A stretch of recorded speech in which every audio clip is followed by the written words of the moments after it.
Shalom, sahabat Bahana yang terkasih dimanapun Anda berada saat ini. Senang sekali kembali kita bisa berjumpa dalam program Karena Dia di Bahana Channel ini. Saya terus berdoa dan berharap sahabat Bahana senantiasa sehat, bahagia, sejahtera di dalam perlindungan dan penyertaan Tuhan yang sempurna. Nah, dalam kesempatan kali ini saya akan ditemani seorang narasumber yang saya sangat yakin nantinya juga pasti akan memberkati sahabat Bahana. Beliau seorang yang sudah mungkin sangat dikenal luas melalui profesi dan bidang pelayanan ataupun yang beliau lakukan lewat lembaga yang dikelolanya. Bagi pembaca dan pelanggan setia majalah Rohani Bahana Populer tentu sudah tidak asing dengan beliau, karena beliau ini juga salah satu kolumnis di majalah Bahana yang sudah setia bersama majalah Bahana selama puluhan tahun untuk mengelola salah satu rubrik yang ada. Nah, beliau juga seorang penulis buku, sebagaimana sahabat Bahana bisa lihat di depan saya ini terpasang sebuah buku yang berjudul Success Through Character. Ini adalah karangan beliau juga.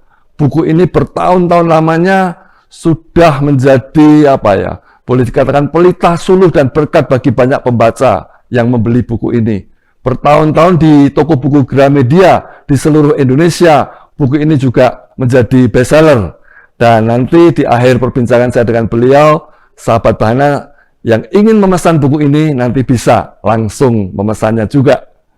Nah, tanpa berlama-lama saya akan memperkenalkan sekilas lebih jauh tentang beliau ini. Seorang karakter spesialis ya, dan pendiri Power Karakter yang merupakan sebuah perusahaan konsultan dan training khusus berfokus pada pemberdayaan karakter unggul di setiap bagian penting perusahaan. Supaya apa? Supaya perusahaan itu bisa menjaga kesuksesannya dalam bisnisnya yang bertahan lama. Wah, ini luar biasa. Beliau telah memiliki pengalaman lebih dari 30 tahun di dunia bisnis, baik sebagai praktisi maupun konsultan ahli, dan bersertifikasi internasional sebagai behavior analyst, mediator, counselor, dan karakter coach. Beliau juga penemu karakter quotient dan human resource character management system. Nah, saya rasa dengan apa yang saya sedikit paparkan tentang beliau, sahabat Bahana sudah bisa meraba dan mengetahui siapa beliau. Tidak lama-lama saya akan panggil beliau, yaitu Dr. Yakub Esra, yang secara akrab saya selalu memanggil beliau Pak Yakub. Shalom Pak Yakub. Shalom Pak Haryono, sahabat Bahana, apa kabar? Baik semuanya, terima kasih Pak Yakub. Iya. Sehat ya Pak Yakub? Sehat sekali. Puji Tuhan, puji Tuhan. Iya, terima kasih. Terima kasih untuk waktunya bisa hadir di ruang Karena Dia kali ini untuk kita bisa sharing-sharing dan ngobrol tentang seputar kehidupan.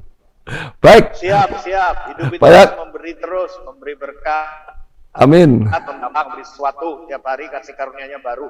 Amin. Iya. Baik, Pak Yakub, kita akan mulai obrolan kita, obrolan santai, obrolan ringan kali ini, ya. Tidak berbicara tentang hal-hal yang rumit-rumit, tapi ini bicara tentang kehidupan saja.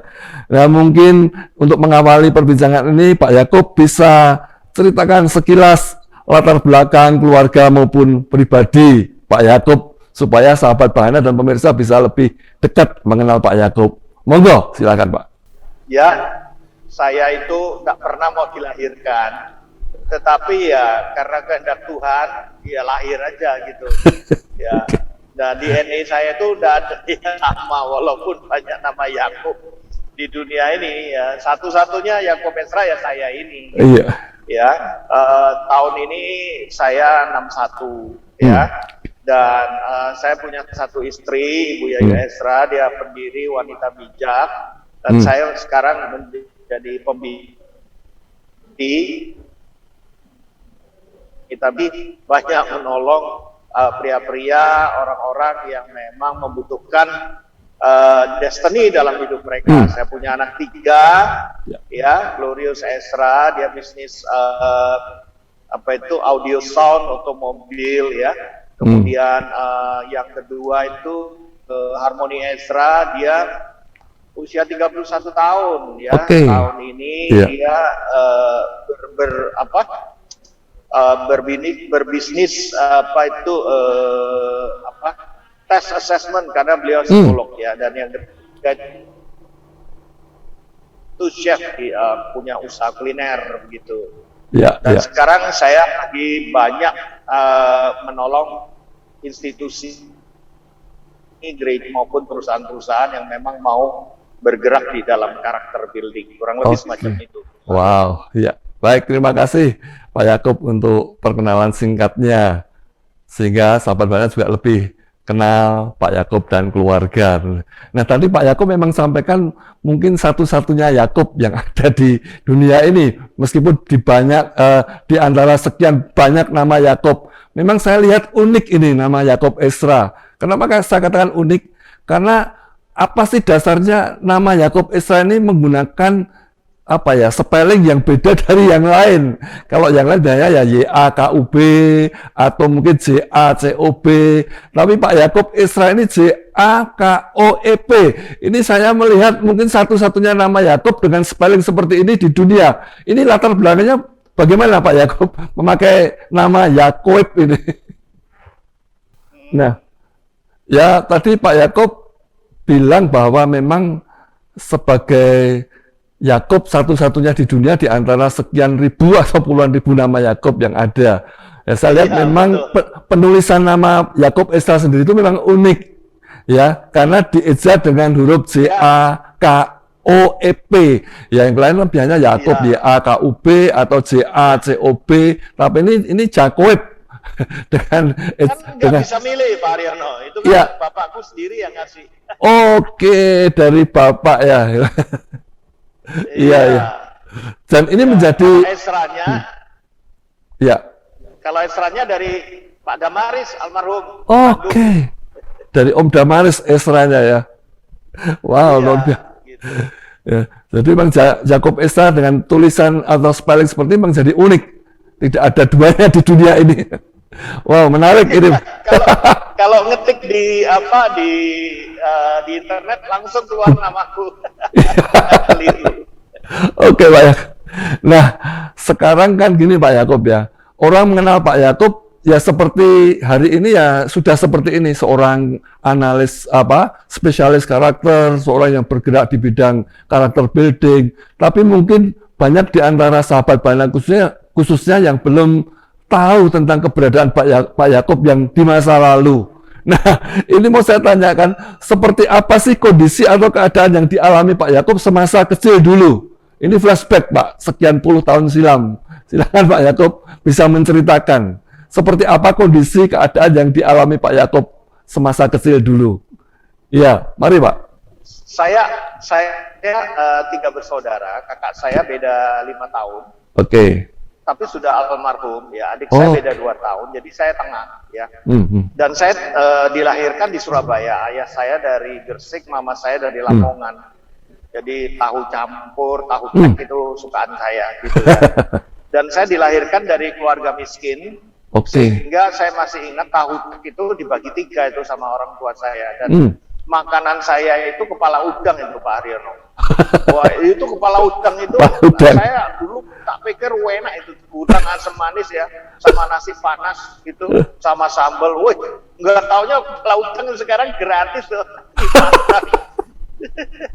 Murah ya, baru tahu saya. Jadi begitu melaratnya ya, anak kecil kan nggak tahu kalau melarat atau kaya tuh nggak ngerti gitu. Jadi saya juga sekolah di Surabaya, kemudian SMP di Katolik ya, laki semua, SMA saya sekolahnya di Santo Stanislaus, SMA-nya di Santa Agnes ya, boleh campur laki perempuan.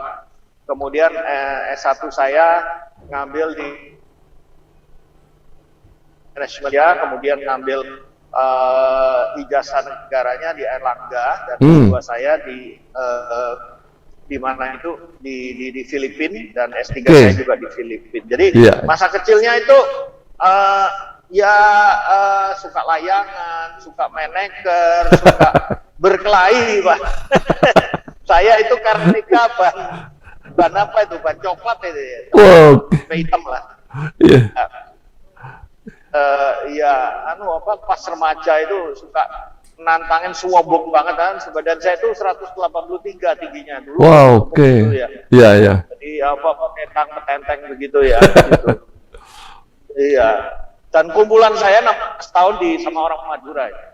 Makanya engkau ngojo Madura itu ya. Iya. Iya, keren. Wow, keren. Wah, rupanya mungkin kita ini secara umur tidak selisih jauh. Kalau tadi Pak Yakub bilang tahun ini 61, saya tahun ini 60. Jadi rupanya hanya selisih setahun. Jadi masa kecil mainannya sama ya, layangan, nekeran, seperti itu dan yang lain. Cuman bedanya mungkin kalau Pak Yakub tadi bilang suka berkelahi ya, saya tidak suka berkelahi. Baik. Nah, Pak Yakub, selanjutnya ini saya mau tanya, kapan jadinya Pak Yakub pertama kali mengenal dan menerima Yesus Kristus sebagai Tuhan dan Juru Selamat secara pribadi? Itu kapan peristiwanya terjadi? Atau memang dari kecil sudah terlahir sebagai ya dari keluarga Kristen kayak gitu? Oh, enggak. Papa saya itu sembahyang jikong ya, pakai Yosua 1 terus naik di lantai atas, terus 1 Yosua itu. Mama saya juga nggak jelas. Nah, yang pertama kali percaya kepada Yesus itu kakak saya. Dan saya masih ingat banget ketika kakak saya menginjil papa saya bahwa kalau percaya Yesus akan mendapat kerajaan Allah atau masuk surga. Papa saya nolak. Papa saya bilang begini,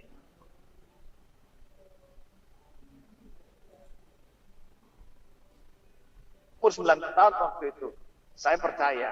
Dan saya berlutut di saya bilang, aku percaya, aku terima engkau sebagai Tuhan dan Juru Selamatku, gitu. Dan aku masuk ke gereja Protestan, GKI, sekolah minggu waktu itu. Papa saya berapa tahun kemudian baru terima Tuhan, mama saya, dan akhirnya sekeluarga, gitu. Kami dilahirkan dari gereja GKI Protestan. Jadi saya dibaptis di umur itu. Di GKI Sulung di Surabaya. Surabaya ya, Sulung, GKI Sulung. Iya. Jadi Pak Yakub tanda petik istilahnya ditangkap Tuhan Yesus dan menerima dia sebagai Tuhan dan Juru Selamat. Ya, pertamanya lewat kakak ya yang sudah terlebih dahulu mengenal Tuhan, baru kemudian Koko ya, kemudian Pak Yakub juga ikut sampai akhirnya seluruh keluarga percaya Tuhan Yesus. Wow, luar biasa ini. Nah, kalau bicara tentang pelayanan sendiri sejak kapan? Mulai pertama kali terjun dalam dunia pelayanan, karena kan setahu saya kan Ko Yakub kemudian aktif dalam pelayanan ya, dan bagaimana prosesnya waktu itu sehingga kemudian bisa menjadi ya katakanlah saya katakan sebagai seorang hamba Tuhan atau pelayan Tuhan seperti yang dikenal banyak orang sekarang ini. Tentu ada di balik itu ada proses-proses yang dilalui.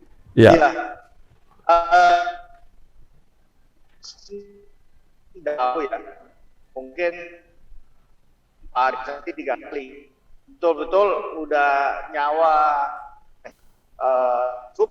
ya saya akan idiot gitu. Itu yang pertama. Yang kedua, saya juga mengalami yang namanya cacat di syaraf belakang. Ya. Dan ketika dioperasi harus tanda tangan kalau resikonya sampai ada buta, tuli, atau bahkan meninggal, kegagalan operasi. Sudah menikah, saya itu umur 26-an gitu ya. Saya kena demam berdarah dan saya udah keluar darah di sini, mulut, hidung. Dan saya udah ngelihat jasad saya sendiri gitu. Nah, yang lucu ya, sahabat Bana, Pak Haryono, saya itu ketika ngerota usia 12 tahun itu, Saya nggak step ya, jadi tiba-tiba pingsan terus kejang keluar buih gitu. Ya, ya. Saya sampai diambil cairan sumsum di mana? Di tulang punggung saya itu sakitnya luar biasa dan Ya, ya. saya nggak tahu bahwa ayah saya itu bernasar gitu. Oh, Pas saya umur 12. umur 12 itu ya. Itu tahunya saya ketika umur 26 itu. Bapak saya bernasar bilang begini, Tuhan kalau anakku Yakub ini hidup ya, biar dia melayani Engkau. Lah itu bagi saya tidak fair karena nggak rundingan sama aku. Dan benar Tuhan kasih hidup gitu. Oke, Nah puji ketika Tuhan. hidup ya, Ya. Bapak saya ya nggak fair gitu loh. Jadi saya sekolah pinter dan saya membantu Bapak saya mulai umur 12 itu Ya, sampai umur berapa ya? 28 kayaknya. Oke. Nah, saya waktu umur 26 saya mau mati itu Bapak saya takut sekali. Dia bilang, iya, Papa udah janji sama Tuhan pas umur 12 kamu itu kalau hidup mesti melayani. Dalam hati, piye toh. Tapi aku tuh anehnya ya mulai ya 9 tahun, 12 tahun. Itu kalau melayani itu seneng aja gitu loh. Iya, iya, iya. Nggak cari popularitas, nggak Iya, cari apa. iya. Aku baca firman itu demen, ngapal ayat, kata kesaksi itu.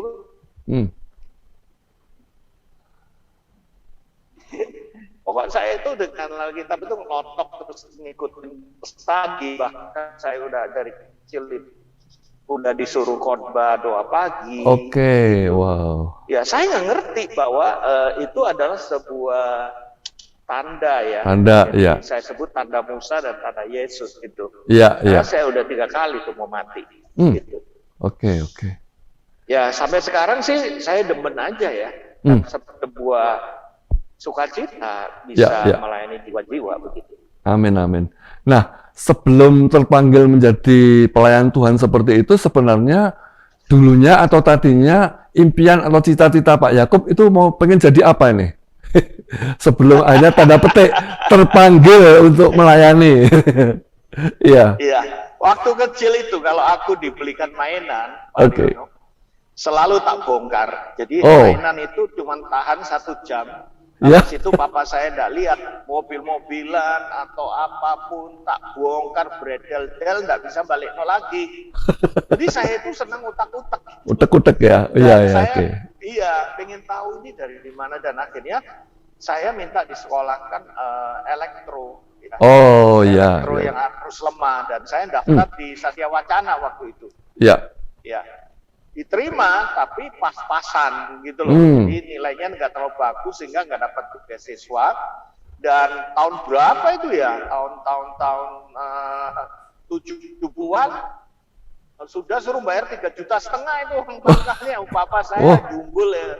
Dia bilang jual mobil aja nggak cukup katanya. Iya, iya. Ya kalau kamu lulus nggak apa-apa. Kalau nggak lulus itu Satya Wacana zaman dulu itu ya udah hilang duitnya. Betul, betul. Saya sedih sekali dan akhirnya saya masuk ke yaitu Akademi Manajemen Indonesia, bicara mengenai sumber daya manusia dan sampai S2 S3 saya konsisten di situ ya. People management ya. Di karakter manajemen itu gitu. Iya. Tapi sampai sekarang itu masih hobi Aryono utak-utak itu. Jadi kalau ada listrik rusak atau apa ya, wah bolak-balik strom itu. Jadi tetap jadi hobi ya, utak-utak gitu ya, dengan ya dunia otomotif, kelistrikan seperti itu. Iya. Nah, Pak Yakub kalau bicara komputer atau listrik gitu, komputer gitu saya bongkar nggak bisa balik lagi. Istilahnya ahli bongkar tidak bisa masang kembali. Orang sekolah macam. Iya. Sekarang kembali ke pelayanan lagi Pak Yakub. Kalau pelayanan Pak Yakub sendiri sekarang apa saja yang dilakukan? Saya di gereja Yesus Kristus Tuhan yang kenal dengan Abalo bersama Pak Edilio. Yang Speed Plaza ya, Abalov. Ya. Ya, dan itu kan gereja Injili ya. Jadi saya nggak merasa apa beda begitu ya, tapi terima pekerjaan Roh Kudus gitu. Nah, saya dengan latar belakang Protestan dan sekolah ilmu manusia behavioral, saya membuka Yayasan Transformasi Internasional yang menangani gereja-gereja, sinode. Kemudian baru-baru ini Departemen Agama meminta kami untuk sertifikasi tokoh agama, kami juga yang melayani. Juga saya membuat sistem yang untuk sinode gereja, nilai-nilai orang itu bekerja seperti berintegritas, kreativitas, dan hati yang melayani, kayak gitu-gitu itu kan orang nggak tahu ya bagaimana. Itu. Baik, bagus. Perasaannya, kemauannya, ngomongnya, psikomotoriknya itu. Ya, sekolah saya memang, jadi tim saya itu para psikolog, para dokter, dan para psikiater gitu. Oh, jadi terjun pelayanan lebih yang ke situ ya Pak Yakub ya, mengembangkan potensi diri, mengembangkan potensi diri manusia. Di yayasan, betul. Yayasan ya. Tapi kalau bisnis ya di Power Factor. Bisnis, ya. Baik. Nah, tapi kan Pak Yakub, tapi kan Pak Yakub juga sering diundang-undang pelayanan oleh gereja-gereja atau mungkin komunitas yang lain seperti itu ya. Dan ini menarik yang saya ketahui dari Pak Yakub.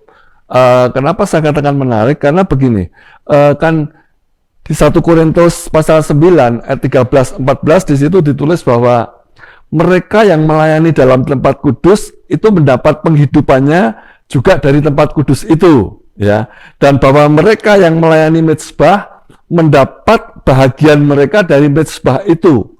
Demikian pula Tuhan telah menetapkan bahwa mereka yang memberitakan Injil harus hidup dari pemberitaan Injil itu, dan ini memang lazim terjadi dan dialami oleh setiap hamba Tuhan yang terpanggil dalam pelayanan sepenuh waktu. Mereka hidup ya dari pelayanannya itu sendiri. Tetapi yang saya lihat Pak Yakub ini rupanya ayat ini nggak berlaku bagi Pak Yakub. Nah, apa sih yang mendasari Pak Yakub untuk tidak bersedia ya menerima menerima PK, persembahan kasih atau tanda petik bayaran dari undangan pelayanan yang diterima selama ini? Pasti ada alasan tersendiri atau dasar untuk itu. Nah, ini bisa di-sharingkan Pak Yakub. Apa yang mendasari Pak Yakub untuk tidak mau menerima tadi persembahan kasih lah, seperti itu istilahnya? Ya, jujur ini pertanyaan yang sering diajukan kepada saya. Banyak orang mengira saya itu sombong dan orang sama sekali enggak. Ada 3 alasan kenapa saya begitu. Yang pertama itu karena saya dari semula saya itu nggak tahu kalau saya itu sudah diserahkan Tuhan oleh orang tua saya. Ya kan? Saya cuma merasa bahwa saya itu seorang pengusaha, seorang profesional, gitu. Jadi saya bangkit dari situ, dan saya mendirikan Power Character. Saya juga punya income di situ, sehingga dari semula pelayanan saya itu nggak berbayar dari semula, dan sampai hari ini nggak ada, gitu loh. Karena orang melihat saya sebagai profesional, gitu. Karena ketidaktahuan saya. Kalau saya tahu bahwa hamba Tuhan terus ada bayarannya mungkin saya tolak juga.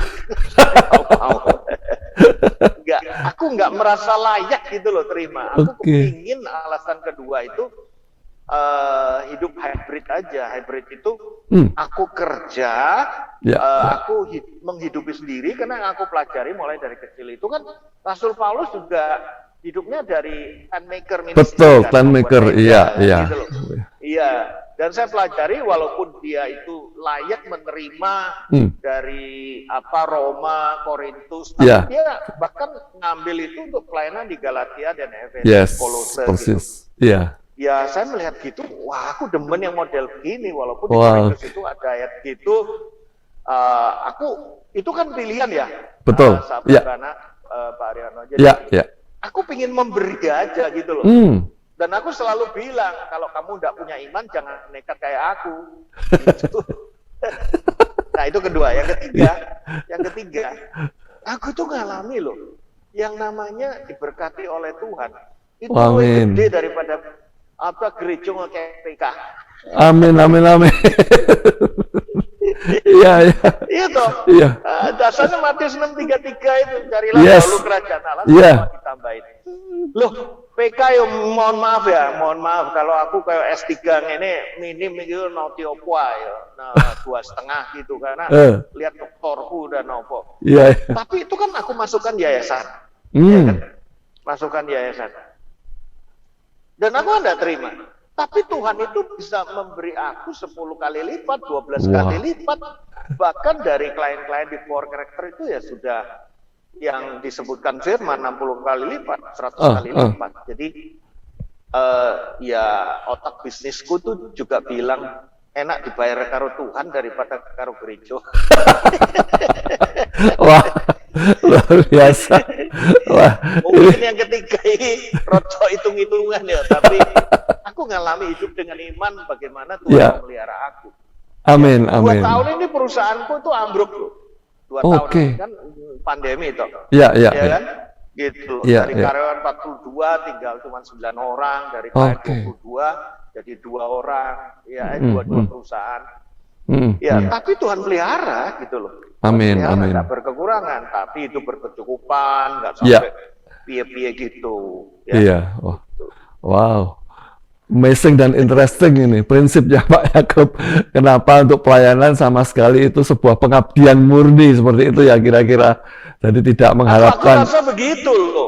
Soalnya gini loh, kalau aku maaf ya kalau hamba-hamba Tuhan atau rekan-rekan yang masih hidup di situ, hiduplah di situ. Jangan buat aku nekat. Kalau kita nggak punya kompetensi, ya kompetensinya kan ada di area pelayanan gereja, ya monggo nggak apa-apa lah. Bekerja layak terima upahnya. Tapi kalau aku ini kan punya kompetensi sekolah, betul. Dan aku bisa nulis buku. Nulis buku ini aja, royaltinya tak belikan buku lagi dan tak bagi gratis. Wow, luar biasa. Aku udah pernah ngambil royalti buku ini. Dan itu Tuhan lipat kali gandakan kan sampai amin. Berapa belas kali gitu. Iya. Sudah international bestseller itu. Iya. Gitu. Wow, menarik sekali nih pola hidup Pak Yakub dalam pelayanan. Nah, sekarang bagi Pak Yakub sendiri, bagi seorang Yakub Esra itu apa sih sesungguhnya arti pelayanan atau melayani? Iya. Kalau diterjemahkan dalam kehidupan Yakub Esra apa ini arti pelayanan atau melayani? Saya dari lahir seharusnya melayani orang. Saya tidak boleh untuk diri. Kolose 3:23. Yes. Itu saya selalu pegang. Ya, apapun yang aku lakukan itu tak lakukan untuk Tuhan lewat memberkati orang lain. Gitu. Amin. Ya. Nah itu. 2 hari kecil aku sudah hidupnya nolong. Makanya aku kalau suruh dagang itu susah. Jadi di kantorku Power Character yang ngasih harganya bukan aku. Kalau kena aku, waduh, udah klien suka cita sekali. Saya bilang following your budget. Wah. Bener kok gitu loh. Jadi klien saya sampai BCA, bank mandiri atau bank gede-gede itu sampai pernah Garuda juga. Iya. Wow. Itu bener-bener yang ngasih harga bukan aku. Iya. Dan kalau ditawar, ya wes gitu kan. Mana ada jualan kayak gitu. Orang iso bisnis aku. Jadi memang sejak dari kecil ya, bahkan memang hidup Pak Yakub memang udah terpanggil untuk melayani seperti itu ya, menolong orang. Iya, seperti luar biasa. Ditipu balak-balik Aryono. Ditipu balak-balik. Oh ya? Orang kehitung. Ditipu, dikhianati, ditinggalkan, digoblok-goblok. Tapi aku orang mati sing goblok-goblok aku, yang nipu aku malah ndelosor aku. Iya, Gusti mboten sare lah istilah itu kan berlaku. Iya, 121. Iya, Gusti mboten sare, Mazmur 121. Hukum tabur tuai juga pasti berlaku kan seperti itu. Wah, luar biasa. Sekali lagi kalau enggak punya iman kayak gitu jangan. Iya. Betul. Gitu loh. Saya terlalu ekstrim. Gitu. Ya karena itu pasti berangkat dari hubungan pribadi atau pengalaman pribadi Pak Yakub sendiri dengan Tuhan kan seperti itu sehingga membuat Pak Yakub Lah, mau bisa mati menjadi 3 seperti kali yo. iya Aku iya. duwite piye to? Iya Nah, toh. oke. Aku nek wis mati ya ora iso apa-apa. Jadi tidak bisa apa-apa saya itu. Iya. Jadi menurut saya ya hidup ini benar-benar untuk pengabdian kepada keluarga, kepada dari Yerusalem, Yudea, Samaria sampai ke ujung bumi. Amin, amin. Iya. Wow. Iya. Ya. Dan Pak Yakub, saya tahu juga pasti dalam perjalanan hidup Pak Yakub sekarang sampai usia 61 di tahun ini, itu pasti ada begitu banyak pengalaman-pengalaman rohani, pengalaman-pengalaman pribadi bersama Tuhan yang sungguh mungkin indah dan luar biasa. Nah, dalam kesempatan ini Pak Yakub mungkin bisa ceritakan saja, sharingkan saja satu pengalaman bersama Tuhan yang paling berkesan, yang paling bermakna, sangat dalam, dan itu tidak akan pernah bisa Pak Yakub lupakan sampai kapanpun, ya. Supaya ini juga menjadi berkat buat sahabat Bahana dan pemirsa. Ya, mungkin ada satu pengalaman khusus yang Pak Yakub paling kuat ini. Wah, ini mau dibagikan. Silakan Pak, mari.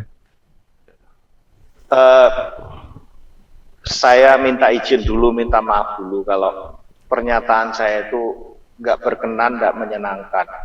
Ya. Saya cuma mau bilang, bukan hanya satu, hampir semua pengalaman pelayanan itu didasari dengan penyangkalan diri, memikul salib, ya. dan apa betul-betul memat kedagingan. Dengan bahasa yang sekarang itu tidak tinggal di comfort zone. Yes, oke. Ya. Jadi orang bilang, wah Pak Yakub ini aliran penderitaan orang loh. Bukan.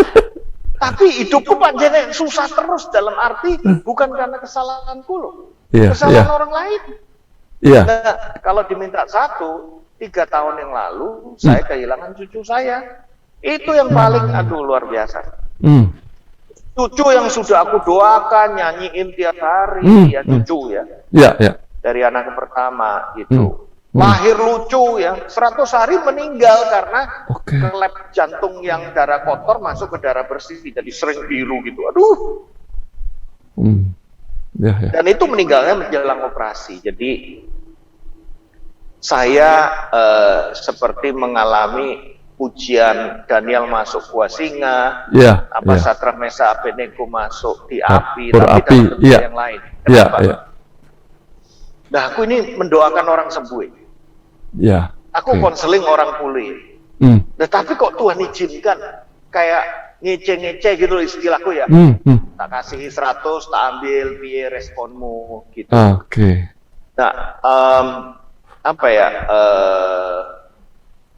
Pak Aryono dan sahabat Bahana, saya jujur saat itu ngelihat Tuhan itu koyo are you God? Apakah kamu ini Tuhan yang selamanya aku sembah? Aku gendong jenazah itu. Dan aku bilang, Tuhan, kau yang punya, kau yang ngasih, aku rela. Aku tidak akan menyangkal engkau. Aku orang nangis loh. Dan ternyata tuh di video. Aku nggak tahu. Video itu moro-moro beredar di gereja-gereja gitu. Wah, iman Pak Yakub luar biasa. Aku bilang ngawur ya, aku itu menjalani penyangkalan diri, mikul salib, melakukan kehendak Tuhan itu bukan sekali ini, dan itu puncak-puncaknya aku diuji iman. Itu ya, wah, Itu sampai aku bilang begini, Tuhan, what is life? Iya. Ya, tapi kan aku belajar psikologi, perasaan, hati, dan itu adalah denial kita. Betul. Kita sampai accepting itu saya lewati selama 6 bulan. 6 bulan ya proses. Ya, 6 bulan itu saya rutin, tetap saat teduh, doa. Tapi saya sementara off dari pelayanan waktu itu. Apa yang Pak Yakub rasakan waktu itu? Ya, Tuhan itu ada gitu. Tuhan beserta, tapi dia nggak ngomong apa-apa gitu. Dan aku dapat ulangan 29. Ya, dia bilang, Yakub, ada hal yang bisa kamu tahu, ada hal yang bisa kamu nggak perlu tahu, nanti aja gitu. Ya, Ya, Ya nerimo ya apa? Ya. Ya, Aku kalau menggelari Tuhan itu Tuhan SKD. Tahu? Oh, apa itu? Tuhan sakarepe dhewe. Soalnya Tuhan itu berdaulat penuh. Yes. Sovereign God. Ya. Tapi piye? Kita Ya. itu cuman apa, debu dan tanah. Betul, Kita betul. ngomel piye? Gitu loh. Ya, Iya kan? Lah aku wedi ya nek menyangkali Tuhan ya. Aku orang ketemu cucuku ntar gitu loh. ya. Cucuku terima Yesus kok. Gitu loh. Ya, Dalam betul. usia gitu kita kan doa terus. Gitu. Wow, gitu. Ya enggak lah, saya tetap setia aja. Gitu. Iya. Dan sampai hari ini Haryono ya, yang namanya pengkhianatan, penipuan dan penyalahgunaan ya. Kan saya banyak gratis ya. Sering dialami ya. Sudah. Iya, dialami gitu. Iya. Digoblok-goblok juga ya. Terus saya pernah habis khotbah. Saya kan khotbahnya juga ada keilmuannya. Terus saya dimintai tolong untuk nangani perusahaannya. Saya enggak dikasih 1 sen pun. 1 sen pun enggak. Iya. Saya juga enggak minta. Tapi kan perusahaan sebetulnya kalau gereja apa-apa ya. Iya. Kalau perusahaan ya. minimal nyumbang yayasan piro lah. Iya. Itu orang gitu ya. Saya ngerjain 6 bulan. Dan itu saya keluar modal sekitar 60 juta. Wow. Tapi sekali lagi Tuhan tidak pernah berhutang. Selain tidur dia tidak pernah berhutang. Amin. Ya. Aku bisa dapat kontrak dari Bursa Efek Indonesia. Oke. Tiap bulan 50 juta selama 5 tahun. Wow. Dikembalikan 600 juta kali 5 berapa tuh? 3 miliar ya? dikembalikan berpuluh-puluh kali ya. Luar biasa. Dari 60 juta dapat 3M itu berapa? Iya. 500 kali. 500 kali. 50 betul. ya? 500 kali. 500 kali, betul. Iya. Wow. Iya. Dahsyat. Sekali lagi jangan nyoba karena itu perjalanan iman. Iya. Saya masih pas cucu saya meninggal itu, saya dimakan 300 juta. Oke. Ya, saya mau bayar rumah sakit 250 untuk biaya operasi dan lain sebagainya, enggak ada uang. Ya, di saldo cuma 25. Saya telepon, Pak, ini mau bayar operasi cucu saya. Oh iya. Tapi orang jebuse sampai hari ini. Dan ada akhirnya memberkati saya dan terbayar. Dan sampai pemakaman terbayar. Dan 1 bulan setelah itu, saya dapat kontrak 5,4 miliar. Wow. Amazing. Dari food and beverage ya, perusahaan food and beverage. Iya. Ya. Wow. Dari situ ya saya bilang memang Gusti Orasare Tuhan juga tidak pernah berhutang. Tidak pernah berhutang juga tuh. Pengalaman iman itu betul-betul karena dia, betul. Amin, karena dia, Pak. Ojo niru, jangan niru. Iya, ya pasti pengalaman. Bayar harganya itu setengah mati, udah. Dan Pak Haryono dan sahabat Bana, kalau kita hidup dalam comfort zone, lihat perjanjian lama sampai perjanjian baru. Bobby Clinton itu meneliti orang yang hidup di dalam zona nyaman itu pasti jatuh. Contohnya Daud, contohnya Simpson. Iya. Ya toh, Daud itu kan kudune perang. Betul. Leha-lehan yang istinan. Iya. Aku gak celah gitu ngintip perempuan di lah situ kan. Coba kalau perang nggak sempat ngintip kan gitu. Yes. Jadi kan juga begitu. Ya kan? Iya. Jadi murid Yesus juga gitu diajak. Betul. Doa malah tidur. Ngorok gitu. Aduh. Jadi conversion itu bahaya. Iya. Wow. Ya conversion itu boleh, tapi jangan lama-lama. Tetap waspada. Yes. Tetap waspada. Sampai detik ini. Ya. Habis ini saya nganter istri saya ke dokter juga. Oke. Ya. Istri saya sudah naik kursi roda. Ya. Tapi aku lah guyu aja. Iya. Yang penting itu kita bisa jadi berkat kok. Iya. Amin, Pak. Ya itu aja. Ya. Itu.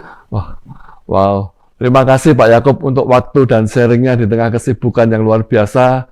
Berkenan untuk hadir di Karena Dia ini, dan lewat sharing Pak Yakub kali ini saya percaya itu sesuatu yang sangat amazing ya, sangat mengagumkan, dan sahabat Bahana dan pemirsa dimanapun pastinya terberkati lewat sharing kehidupan Pak Yakub yang ternyata mengalami begitu banyak hal yang tadi dikatakan ditipu orang, difitnah, dikhianati sudah berkali-kali, tanda petik dimanfaatkan lah, katakanlah dimanfaatkan begitu saja, mungkin orang pakai aji mumpung seperti itu, dan pengalaman ketika cucu yang terkasih dipanggil Tuhan itu sesuatu yang membekas, tapi Pak Yakub tetap bisa survive dan bahkan terus rise up seperti ini. Saya percaya itu karena Tuhan, karena anugerah Tuhan.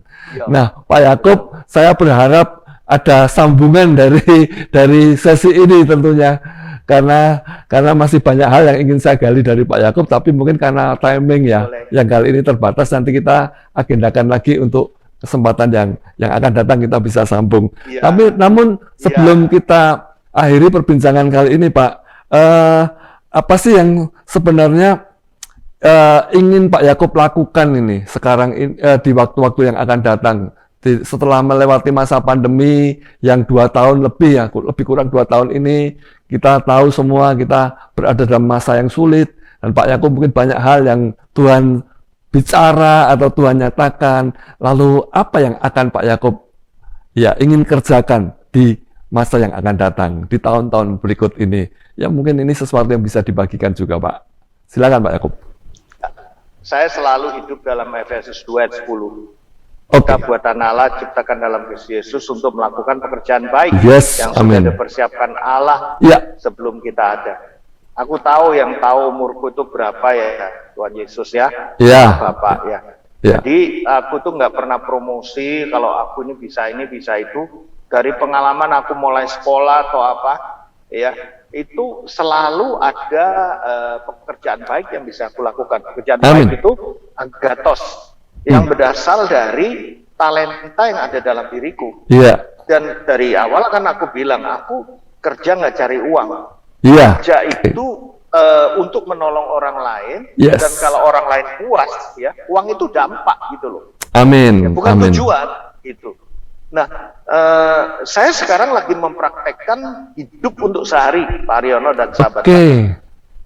Jadi saya lakukan yang terbaik untuk hari ini. Jadi Oh my tadi God. kan Pak Aryono bilang mau nanti lain kali Buyo nggak apa-apa, direncanakan nggak apa-apa. Tapi belum tentu saya itu hidup. Saya itu nggak pernah takut mati. Gitu. Mau jam berapa aja siap gitu loh. Jadi kalau orang udah kayak gitu, orang takut loro, orang takut COVID ya, walaupun tetap protokol kesehatan. Tapi Iya. Iya. aku tidak akan takut aku tidak akan ngejar yang namanya yang dikejar oleh dunia, popularitas atau Yes. apa ya. Tadi Haryono ngomong kita sambut dokter Yakub, itu keri aku. Tapi nek di pemerintahan ya karena pemerintah yang kudu minta aku sing ngajarku ya S3 gitu ya. Tapi Iya.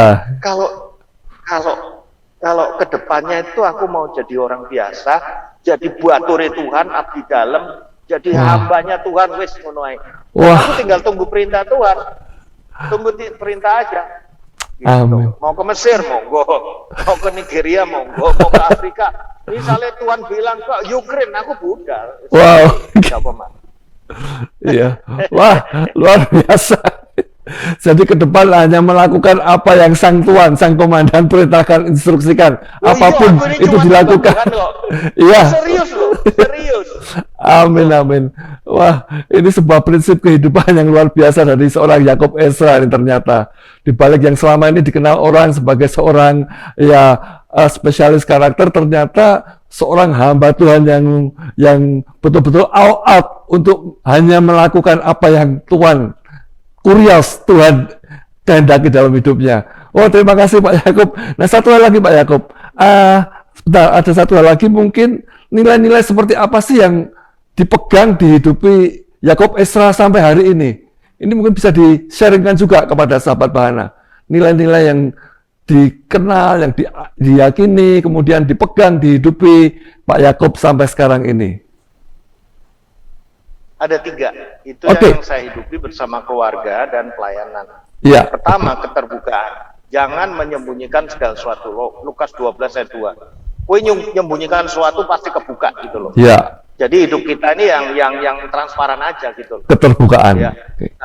keterbukaan awal pemulihan, ya, pokoknya hidup yang nggak ada beban gitu loh. Kebersamaan, ya, bersama dengan Kristus. Yohanes 15 ayat 7 bersama keluarga. Aku nggak demen sendirian. Kalau sendirian itu ya pas aku doa puasa, aku mencari Tuhan. Tapi kalau kerja ya selalu aku ngajak dengan tim ya. Kalau apa-apa, iya gitu loh. Jadi keterbukaan, kebersamaan. Dan ketiga dengan keakraban. Keakraban itu berarti kita itu selalu berkontribusi buat orang lain. Ya, Ibrani 10 ayat 24 25. Yes. Wow. Jadi saya berkontribusi buat keluarga saya, untuk sesama saya, bahkan saya selalu cari apa yang bisa saya tolong untuk orang lain, tetangga atau apa gitu. Wow. Nah, itu tiga nilai itu, ya, keterbukaan, kebersamaan, dan keakraban, baik dengan Tuhan maupun sesama. Wah, tiga nilai prinsip kehidupan yang sangat mulia ini yang dipegang, diyakini, dan dihidupi seorang Yakob Esra. Terima kasih Pak Yakob. Next time kita bisa ketemu lagi.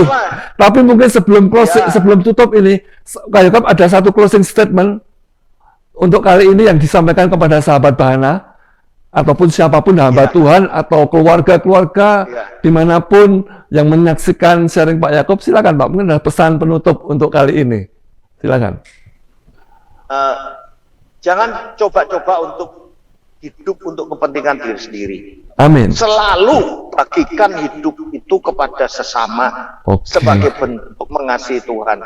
Kalau kita yang kelihatan aja, kita nggak bisa mengasihi, apalagi yang nggak kelihatan. Amin. Itu sebabnya punya duit, punya bakat, punya opo, ya, itu betul-betul hak itu jangan dipertahankan gitu, serahkan aja pada Tuhan. Yes. Kita tidak akan mati kok, kita tidak akan berkekurangan. Sampai Maranatha, hiduplah selalu buat orang lain, jangan untuk diri sendiri. Ya, otomatis diri sendiri akan dapat. Amin. Amin, amin. Terima kasih Pak Yakob. Kita sangat diberkati nih dengan sebuah closing statement yang memberikan dorongan kepada sahabat Bahana dan pemirsa dimanapun untuk hidup jangan bagi diri sendiri, tapi hidup berkontribusi untuk kepentingan sesama dan untuk kemuliaan nama Tuhan bagi pelebaran kerajaan Tuhan. Terima kasih Pak Yakob untuk waktu dan sharingnya. Saya sangat mengapresiasi di tengah waktu yang terbatas kesibukan yang luar biasa Pak Yakob bisa hadir kali ini. Terima kasih dan semoga kita ke depan bisa sharing-sharing lagi. Salam sehat selalu untuk ibu, untuk anak-anak, dan untuk cucu-cucu. Tuhan memberkati pelayanan Pak Yakob, bisnis yang dikerjakan menjadi berkat bagi banyak orang, bagi bangsa ini dan bagi dunia. Mungkin silakan sampaikan salam penutup untuk sahabat Bahana Pak Yakob. Ya, untuk sahabat Bahana, apapun yang kita kerjakan, Tuhan beserta kita. Tuhan tidak pernah ninggalin kita. Tuhan memberkati, sampai ketemu lagi. Amin, amin. Ya, terima kasih. Shalom Pak Yakob, Tuhan berkati. Shalom, shalom. Nah, sahabat Bahana, demikian obrolan saya kali ini bersama hambanya Dr. Yakob Esra, atau yang saya akrab panggil dengan Pak Yakob. Luar biasa kesaksian beliau yang kita dengar saat ini. Ternyata Yakob Esra adalah seorang yang betul-betul mencintai Tuhan, mengasihi Tuhan lebih dari segalanya. Sehingga apapun yang harus dikorbankan, istilahnya pikul salib, sangkal diri, itu pun sudah beliau jalani selama puluhan tahun.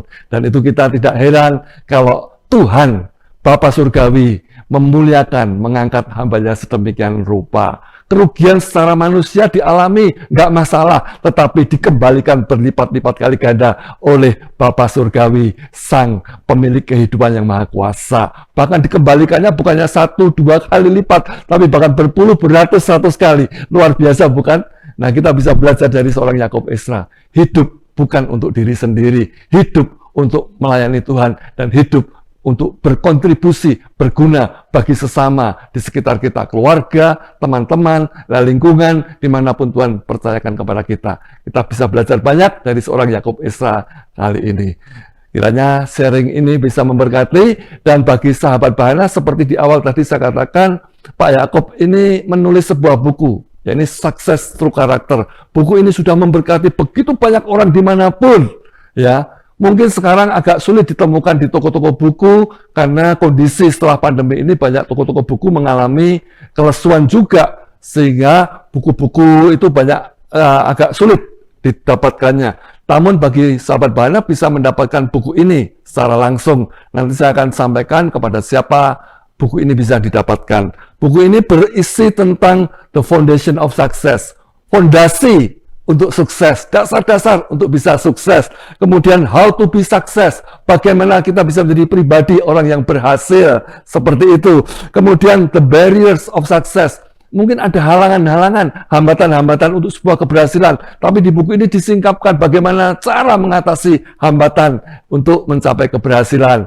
Dan yang terakhir juga disampaikan di buku ini tentang the application of success. Bagaimana menerapkan sukses itu dalam hidup, dalam pribadi, dalam keluarga, dalam bisnis, dalam usaha, dan pelayanan juga tentunya. Silakan sahabat Bahana bisa mendapatkan buku ini dan bisa langsung menghubungi nomor kontak 0878 3862 1562. Saya ulangi sekali lagi, 0878 3862 1562. Sahabat Bahana bisa mendapatkan buku ini dengan harga yang sangat spesial, ya, karena persediaannya juga tinggal sedikit, buku ini tidak banyak lagi, sangat terbatas. Silakan sahabat Bahana bisa mendapatkan buku Success True Character dari Dr. Yakob Esra yang saya percaya akan memberikan manfaat dan berkat bagi sahabat Bahana. Salam sehat selalu, Tuhan beserta kita semua, dan sampai jumpa dalam program yang akan datang. Tuhan Yesus memberkati. Shalom.